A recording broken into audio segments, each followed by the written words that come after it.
भी आप किसी बैंक एनबीएफसी के माध्यम से कोई पर्सनल लोन लेते हैं या फिर आप कोई क्रेडिट कार्ड यूज करते हैं, आप उसका भुगतान करने में पूरी तरह से असमर्थ हो जाते हैं, आपके पास में पैसे का कोई अरेंजमेंट नहीं होता है। रिकवरी एजेंट उस वक्त आपको बहुत ज्यादा परेशान करते हैं, बहुत ज्यादा आपको डराते हैं, बहुत ज्यादा आपको धमकाते हैं।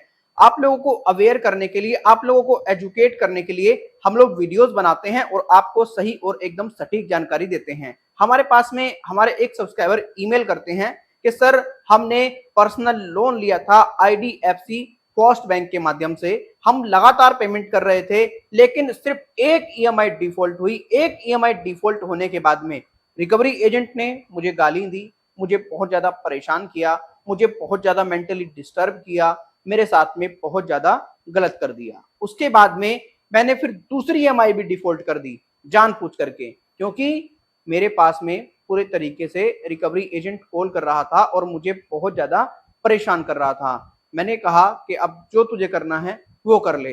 फिर मैंने तीसरी ईएमआई भी डिफॉल्ट कर दी, तो बैंक और एनबीएफसी के रिकवरी एजेंट लगातार कॉल करते रहे। मैंने फिर चौथी ईएमआई भी डिफॉल्ट कर दी।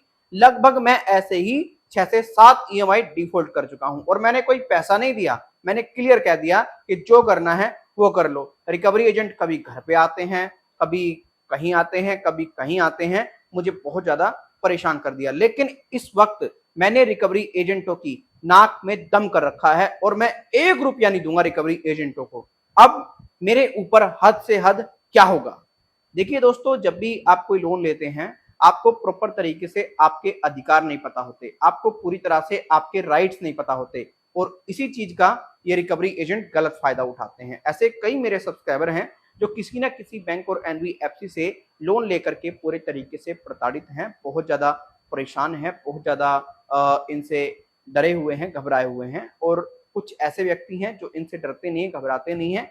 जब भी उनको रिकवरी एजेंट परेशान करते हैं तो उनका एक ही स्टेप होता है, वो जब प्रॉपर तरीके से अपने अधिकारों को तो नहीं जानते, गुस्से में आकर के वो यही स्टेप अपनाते हैं कि हम पैसा नहीं देंगे, जो तुम्हें करना है कर लो। तो देखो, सीधी सी बात है, बैंक तो पैसे को रिकवर करने का पूरा प्रयास करेगा, लेकिन आपके साथ में बहुत ज्यादा गलत हो जाएगा इसी गुस्से के चक्कर में। क्या गलत हो जाएगा?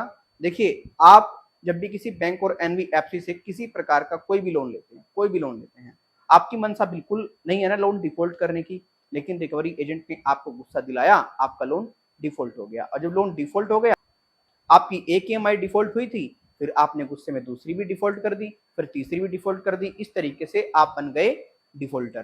ठीक, आप किस कैटेगरी में काउंट किए जाएंगे?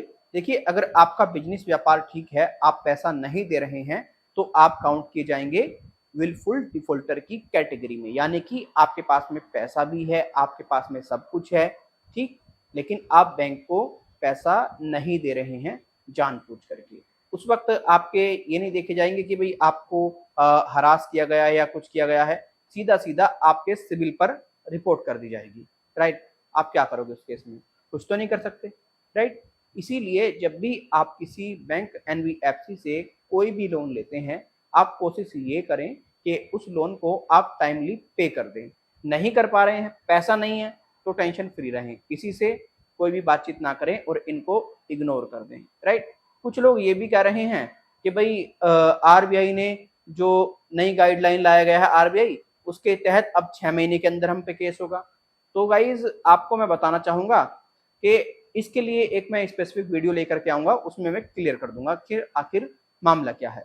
लेकिन अगर किसी बैंक एनबीएफसी से आपने कोई पर्सनल लोन लिया है या आपने कोई क्रेडिट कार्ड यूज किया है, आप उसका पूरी तरह से पेमेंट नहीं कर पा रहे हैं, तो जहां तक मेरे देखने में आया है, अगर आपका लोन 10-20 हज़ार, 30 हज़ार, 40-50 हज़ार है, तो आपके ऊपर बैंक और एनबीएफसी केस जल्दी से नहीं करते हैं।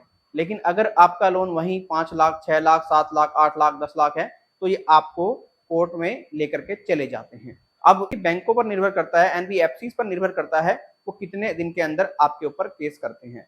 गाइडलाइन तो ये कहती हैं एनपीए होने के बाद में रिकवरी का प्रोसेस किया जाए और व्यक्ति से पूरी तरह से कानूनी रूप से लोन को रिकवर किया जाए। तो एनपीए का तो आपको पता ही है कब और कैसे है।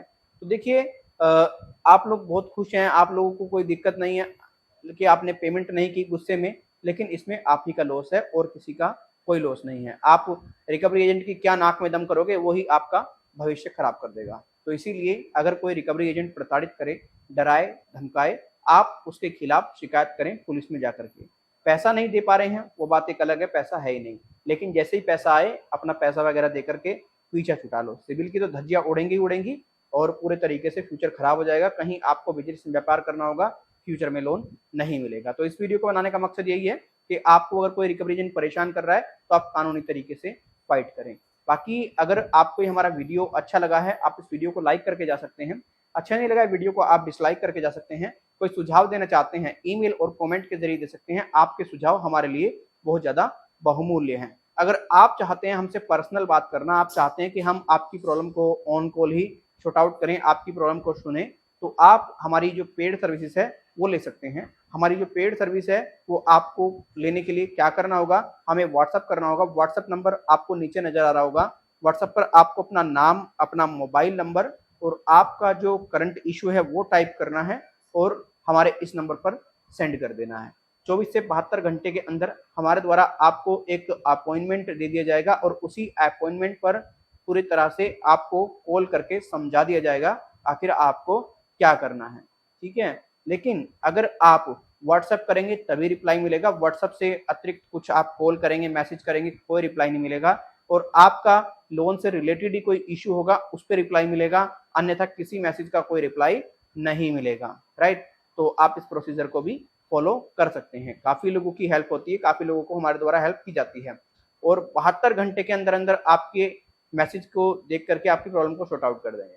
Thank you so much, bye bye, take care, जय हिंद, वंदे मातरम। कमेंट में जरूर बताएं आपने किस बैंक और एनबीएफसी से लोन लिया है।